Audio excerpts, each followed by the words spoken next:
Dear students, we are talking about the kingdom Animalia. And in kingdom Animalia, we have studied the basis of classification and also a flow chart about the classification of animals, that is on the basis of levels of organization. That is, one phylum Porifera has cellular level of organization, and you can say in case of Porifera, coelom is not present and they are asymmetrical. Now today we will discuss the various characteristic features or important characteristic features of phylum Porifera. तो phylum Porifera के जो fundamental features हैं, fundamental characteristics हैं, वो कौन से हैं, इनके बेसिक करेक्टरिस्टिक क्या हैं। सबसे पहली बात, जो हमारे पास फाइलम पॉरीफेरा है, ये होते हैं पोर बियरिंग एनिमल्स, मतलब इनकी बॉडी में पोर्स होते हैं। क्लियर। और पॉरीफेरा को क्या बोला जाता है? पॉरीफेरा को बोला जाता है, इसके जो मेंबर्स हैं, they are known as sponges. अब याद कीजिए, जब हम बात कर रहे थे सेलुलर लेवल ऑफ ऑर्गेनाइजेशन की, तो हमने वहां बात की कि सेलुलर लेवल ऑफ ऑर्गेनाइजेशन होता है स्पॉन्जेस में। तो इसका मतलब है कि जो फाइलम पॉरीफेरा है उसमें आते हैं स्पॉन्जेस, और स्पॉन्जेस का जो लेवल ऑफ ऑर्गेनाइजेशन है वो कौन सा है? वो सेलुलर है। पर हम जब जनरल कैरेक्टरिस्टिक की बात करेंगे, तो जनरल कैरेक्टरिस्टिक के केस में सबसे इंपॉर्टेंट चीज है, दीज आर मेरीन। मेरीन का क्या मतलब हुआ कि आपको ये नदी नाले में नहीं मिलेंगे, ये कहाँ मिलेंगे? सैलाइन वाटर में मिलेंगे, सी में मिलेंगे। तो ये मेरीन होते हैं। मेरीन के साथ क्या है? Mostly these are asymmetrical. ये भी हम पहले पढ़ चुके हैं। Asymmetrical means they do not have a particular symmetry. तो ये कैसे हैं? ये एसिमेट्रिकल है, मतलब आप इनको एक सेंट्रल एक्सिस के थ्रू आप कहीं से भी काटो, किसी भी प्लेन पास करें, तो ये दो बराबर हिस्सों में नहीं बांटेंगे। तो you can say the phylum Porifera includes sponges and these are generally marine and mostly asymmetrical animals. आपको पता है कि हम बात ही किंगडम एनिमलिया की कर रहे हैं, एंड दीज बियर पोर्स। अब now the important is that these are primitive multicellular organism. वैसे भी मैंने आपको बताया कि किंगडम एनिमलिया की हम बात करते हैं तो वहां पे मल्टी सेलुलर ही होते हैं। तो ये कैसे होते हैं? ये प्रिमिटिव टाइप के, मतलब जो सबसे पहले प्रिमिटिव टाइप, और you can see primitive type of multi cellular animals. तो अगर आप सीधी सी बात करें तो आप ये तीन इंपॉर्टेंट कैरेक्टरिस्टिक अभी तक क्या बता सकते हैं कि ये मेरीन होते हैं, एसिमेट्रिकल होते हैं, और ये मल्टी सेलुलर होते हैं। और इनका जो लेवल ऑफ ऑर्गेनाइजेशन है वो हम कर चुके हैं। लेवल ऑफ ऑर्गेनाइजेशन कौन सा रहेगा इनमें? Cellular level of organisation.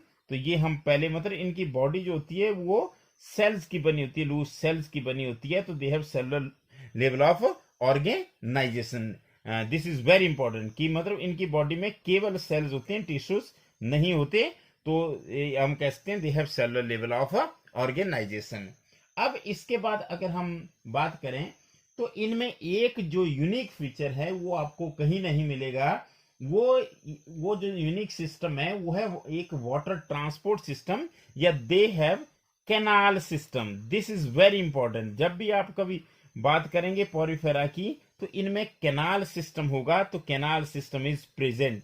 What is a canal system? It is a system of canals and you can से पोर्स, और इसमें इसको वाटर ट्रांसपोर्ट सिस्टम भी कहते हैं। तो दिस इज वेरी इंपॉर्टेंट कि इनमें कौन सा सिस्टम होता है? कैनाल सिस्टम होता है।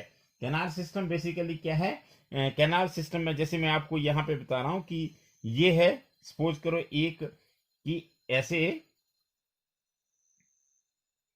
तो ये देखिए, ये इनकी बॉडी, ये देखिए, ये मैं एक स्पॉन्ज बना रहा हूं,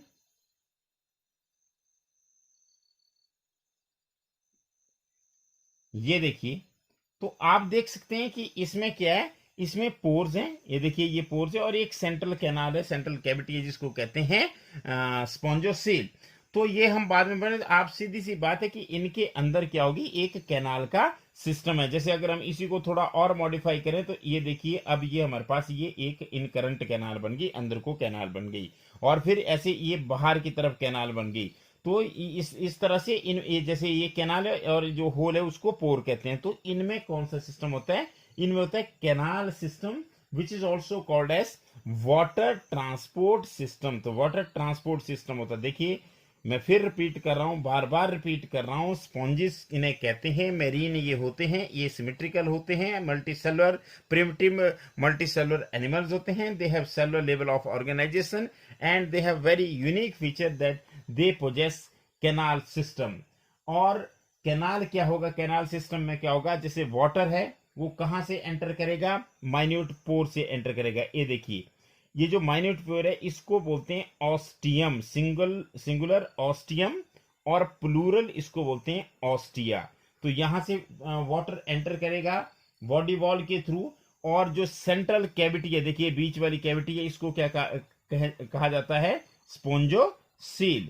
तो ये देखिए, ये हमारे पास कौन सा एक, और फिर यहां से पानी बाहर निकलेगा, इस चीज को बोलते हैं ऑस्क्यूलम।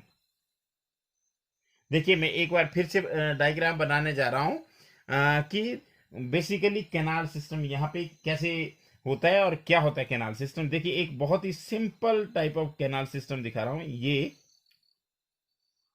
ये देखिए,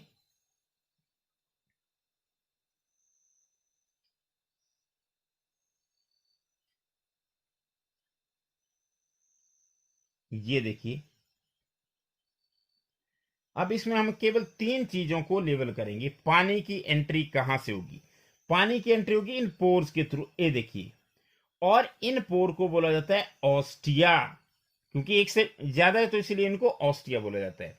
और ऑस्टिया से पानी कहां चला जाएगा? इस बीच वाली कैविटी में, इस बीच वाली कैविटी को बोला जाता है स्पॉन्जोसील।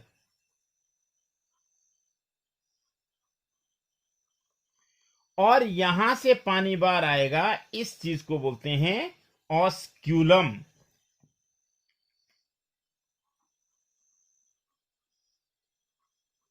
मतलब एंट्री किससे है? ऑस्टिया से है।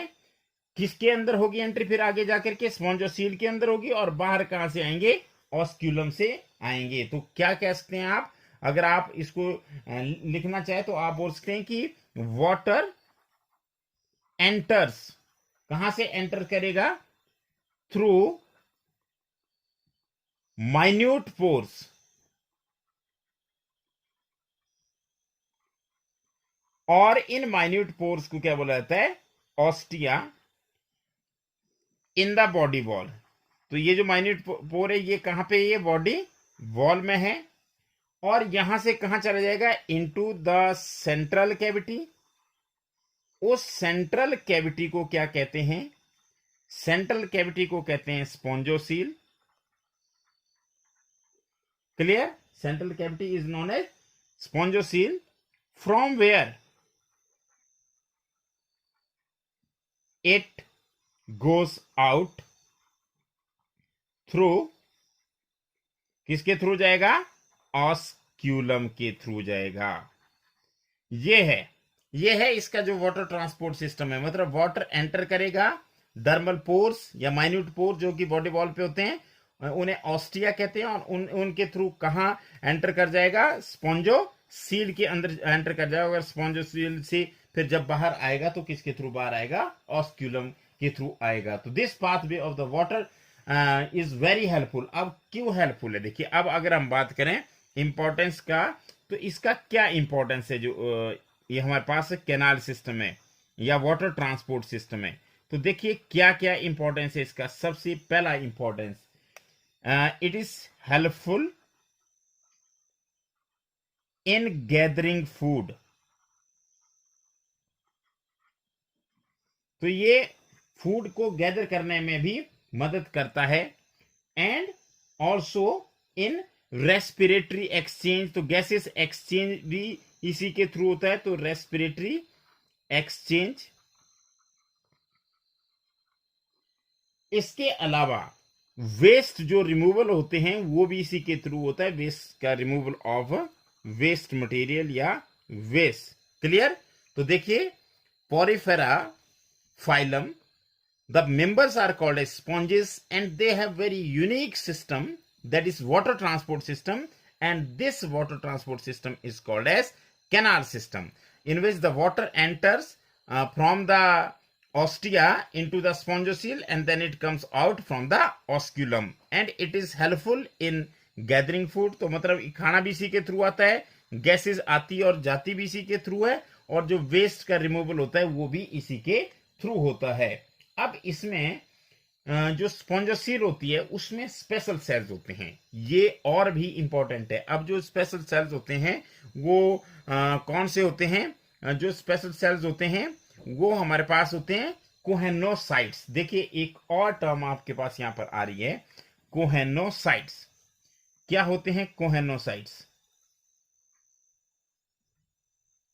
ये जो कोहेनोसाइट्स होते हैं, सबसे पहले तो मैं इनका आपको एक और नाम बताऊं, इनका नाम होता है कॉलर सेल्स. मैं आपको थोड़ा सा स्ट्रक्चर भी दूंगा इनको. कॉलर सेल्स, कोहेनोसाइट्स क्या हुए? कॉलर सेल्स हुए. और ये कहां पे होते हैं? दीज लाइन द स्पॉन्जोसील, मतलब जो सेंट्रल कैविटी होते हैं उसको लाइन करते हैं कॉलर सेल्स. क्लियर? और साथ में किसको? And the canals. तो ये कॉलर सेल है, तो ये कॉलर सेल का एक सिंपल स्ट्रक्चर है. ये लाइन करते हैं स्पॉन्जोसील्स को, और जो कैनाल्स होती हैं उनको ये लाइन करते हैं. अब अगर हम बात करें इसके स्केलेटन की, अगर हम बात करें तो इसमें किस तरह का स्केलेटन होता है, ये हम अब इसमें आपको बताने जा रहे हैं. जैसे हमारे स्केलेटन की अगर हम बात करें तो हमारे केस में क्या होता है? हमारे केस में होती है बोन्स और कार्टिलेज. इसके केस में बोन्स और कार्टिलेज नहीं होती. यहां पे जो स्केलेटन सिस्टम कंसिस्टेड होता है वो किस चीज का होता है? The skeleton is made up of spicules and spongin fibres. तो यहां पे या तो स्पिक्यूल्स होंगे या क्या चीज होंगी? स्पॉन्जिन फाइबर्स होते हैं. और स्पिक्यूल्स होते हैं वो इस तरह के स्ट्रक्चर होते हैं, इस तरह के स्ट्रक्चर होते हैं स्पिक्यूल्स. और स्पॉन्जिन फाइबर जो होते हैं वो इस तरह के स्ट्रक्चर होते हैं, स्पॉन्जिन फाइबर. तो इसका स्केलेटन सिस्टम किस चीज का बना होता है? स्पिक्यूल्स का और स्पॉन्जिन फाइबर्स का. तो ये भी आपके लिए नया पॉइंट है कि जो स्केलेटन सिस्टम है या स्केलेटन है इसका, वो किस चीज का बना होता है? That is made up of spicules and spongin fibre. अब हम बात करते हैं डाइजेशन की. तो देखिए डाइजेशन के केस में, जैसे डाइजेस्टिव सिस्टम में आप दो बातें करते हैं कि इनकम्प्लीट या कंप्लीट डाइजेस्टिव सिस्टम है. डाइजेशन में भी दो बातें होती है कि इंटरसेलुलर है कि इंट्रासेलुलर है, मतलब सेल्स के बीच में या सेल के अंदर है. तो यहां पे जो डाइजेशन है वो कैसी होती है? It is intracellular. इंट्रासेलुलर का मतलब होता है within the cell, cell के अंदर इसमें डाइजेशन होगी. और ये इसका इंपॉर्टेंट पॉइंट है कि यहां पे डाइजेशन सेल्स के बीच में नहीं होगी, सेल के अंदर होगी. तो this is, you can say the intracellular digestion is there in case of sponges, or you can say the members of phylum Porifera. अब रिप्रोडक्शन की बात करते हैं. तो रिप्रोडक्शन की जब हम बात करते हैं तो सबसे पहले तो हम एनिमल की बात करें तो हम ये देखेंगे कि मेल और फीमेल अलग अलग होते हैं, या दोनों गैमेट होते हैं वो एक ही इंडिविजुअल बनाता है. तो यहां पे क्या है? Sexes are not separate. क्या मतलब हुआ? कि सेक्सुअल डाइमॉर्फिज्म नहीं है, वो मेल और फीमेल में आप डिस्टिंक्ट नहीं कर सकते. सेम इंडिविजुअल क्या बनाता है? वो बनाता है स्पर्म भी बनाता है और ओवा भी बनाता है. तो इस कंडीशन को बोलते हैं हर्मैफ्रोडाइट. हर्मैफ्रोडाइट का क्या मतलब हुआ? हर्मैफ्रोडाइट का मतलब हुआ कि by sexual condition.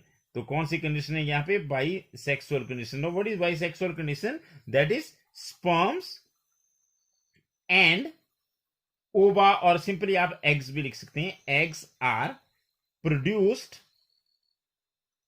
by same individual. एक ही इंडिविजुअल sperm भी प्रोड्यूस कर सकता है और वही इंडिविजुअल eggs भी प्रोड्यूस कर सकता है. और अगर हम एसेक्सुअल रिप्रोडक्शन की बात करें तो एसेक्सुअल रिप्रोडक्शन, क्योंकि हम रिप्रोडक्शन डील करें तो एसेक्सुअल रिप्रोडक्शन का वही मेथड होगा जो आप कई जगह पढ़ चुके हैं. It is fragmentation. And what is fragmentation? Fragmentation का मतलब क्या होगा कि जो फ्रेगमेंट्स बनेंगे और फ्रेगमेंट जो है टुकड़े होंगे और हर टुकड़ा जो है वो किसमें, एक न्यू इंडिविजुअल में डेवलप कर जाएगा। अब अगर हम बात करें सेक्सुअल रिप्रोडक्शन की, तो sexual reproduction is by the formation of gametes. तो सेक्सुअल रिप्रोडक्शन में कैसी होती है, सेक्सुअल रिप्रोडक्शन में हमारे पास होंगे गैमेट्स बनेंगे। सेक्सुअल रिप्रोडक्शन में क्या होगी, by the formation of gametes. कौन से बनेंगे गैमेट्स, गैमेट्स बनेंगे जैसे मेल गैमेट स्पर्म है और फीमेल गैमेट कौन सा है, ओवम है। फिर उनकी होगी फर्टिलाइजेशन। अब आप एक चीज और ध्यान दें कि जब भी हम फर्टिलाइजेशन की बात करेंगे तो फर्टिलाइजेशन में भी हम 2 पॉइंट बोलेंगे, या तो हम बोलेंगे इंटरनल या बोलेंगे एक्सटर्नल। इंटरनल का मतलब है कि बॉडी के अंदर, और एक्सटर्नल का मतलब है बॉडी के बाहर। तो यहां पे जो फर्टिलाइजेशन होती है वो कैसी होती है, वो होती है इंटरनल।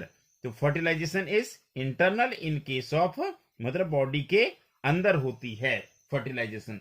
और डेवलपमेंट की अगर हम बात करें तो डेवलपमेंट होती है इनडायरेक्ट। देखिए अब एक और टर्म आपके पास आ रहा है, डेवलपमेंट। कैसी बोली मैंने, डेवलपमेंट बोली मैंने इनडायरेक्ट। अब इनडायरेक्ट का क्या मतलब हुआ, इनडायरेक्ट का मतलब हुआ, अब आप याद कीजिए फ्रॉग। फ्रॉग के केस में क्या होता था, टैडपोल लार्वा बनता था, और टैडपोल लार्वा जो होता है वो फ्रॉग से अलग होता है देखने में। तो मतलब क्या होता है कि अगर डेवलपमेंट के दौरान लार्वल स्टेज हो तो उस डेवलपमेंट को होते हैं इनडायरेक्ट। तो it means it that is development is indirect, having a larval stage and which is morphologically distinct from the adult। जो लार्वा होता है वो एडल्ट से अलग होता है। जैसे अगर आप बात करें बटरफ्लाई के लार्वे की बात करें तो आप देख सकते हैं बटरफ्लाई अलग तरह की होती है, लार्वा अलग तरह का होता है।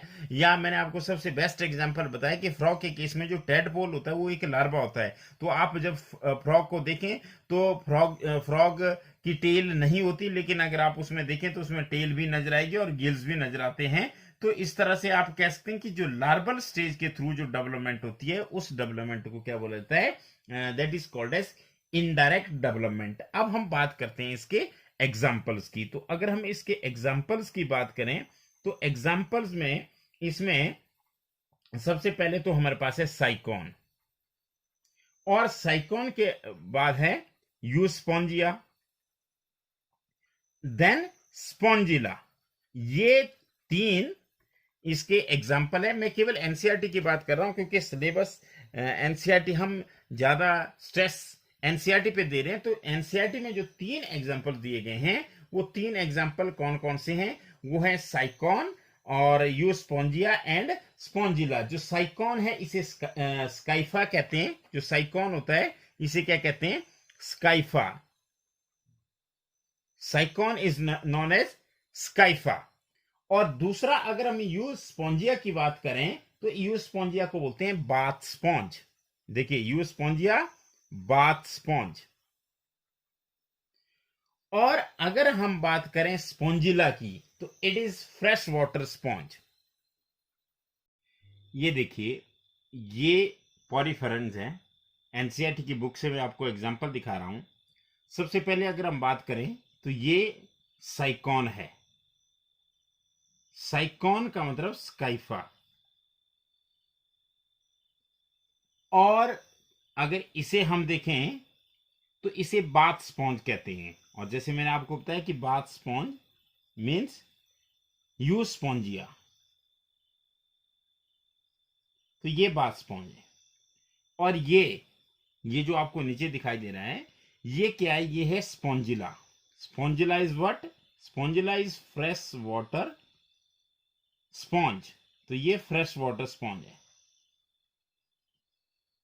तो सबसे पहले मैं लास्टली रिवाइज करने जा रहा हूं।